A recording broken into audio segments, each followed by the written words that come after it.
La fondation Denis Nyakeru Tshisekedi a tourné les yeux vers l'avenir, mais bien avant, la structure avait présenté son premier rapport d'activité financier 2019-2020, une année marquée par le lancement de plusieurs grands projets tels qu'Excellencia, le programme de promotion de l'excellence scolaire de la fondation, ainsi que le projet de construction de centre féminin Maman Mobutu. Les détails dans cet élément. Le conseil d'administration ayant validé le comité exécutif en vertu de l'article 29 de la Fondation, je prie à M. Joël Makubikwa, coordonnateur de la Fondation, de nous présenter le dit comité. Pour sa première année d'exercice, la Fondation Denis Nyakeru Tshisekedi a mobilisé quelques 2 200 000 $ américains, des fonds qui ont servi à lancer plusieurs grands projets tels que Excellencia, le programme de promotion de l'excellence scolaire, ainsi que plusieurs autres projets dans le domaine de la santé, de la lutte contre les violences sexuelles et l'autonomisation de la femme. Ces informations ont été données lors de la présentation du rapport d'activité et financier 2019-2020 au cours de la première Assemblée générale annuelle ordinaire de la Fondation. Cet exercice avait aussi pour objectif d'avoir plus de transparence vis-à-vis des donateurs qui ont assuré pratiquement 3/4 du budget.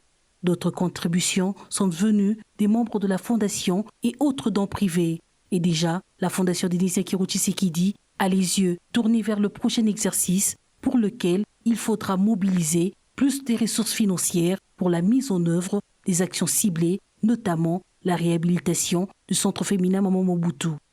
Nous allons pouvoir mobiliser les partenaires aussi nombreux que l'on peut pour pouvoir atteindre ces objectifs-là. Sur le gap qu'il y a à couvrir, il y a une bonne partie pour laquelle nous avons déjà des accords signés, obtenus, et il y a une autre partie pour laquelle nous sommes encore dans les discussions, mais nous ne pouvions, étant donné que nous n'avons pas encore signé de documents officiellement qui engagent le parti, on ne pouvait juste pas les considérer comme étant un montant totalement mobilisé. L'adhésion est ouverte à tout le monde. Vous allez dans notre site internet www.fondationdnt.org.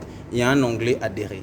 Et aussi, sinon, vous pouvez passer dans nos bureaux, 226 avenue Colonel Monjiba, commune de Ngalema, non loin de l'ambassade de France, juste à côté du saut de mouton des Sosimat.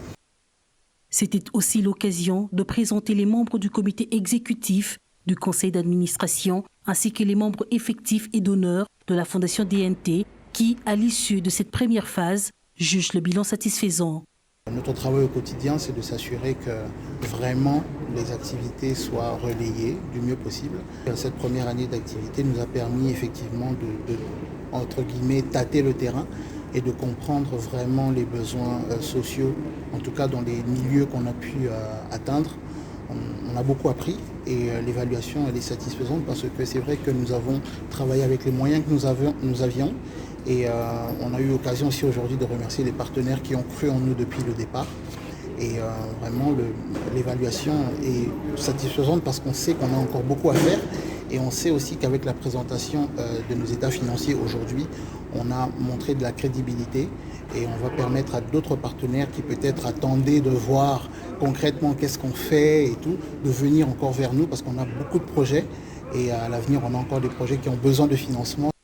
Après un an riche en activités, cap à présent sur d'autres défis encore plus grands à relever et la Fondation DNT se veut plus forte que jamais. Ses membres se rassurent de la bonne volonté des femmes et hommes disposés à accompagner cette œuvre de cœur.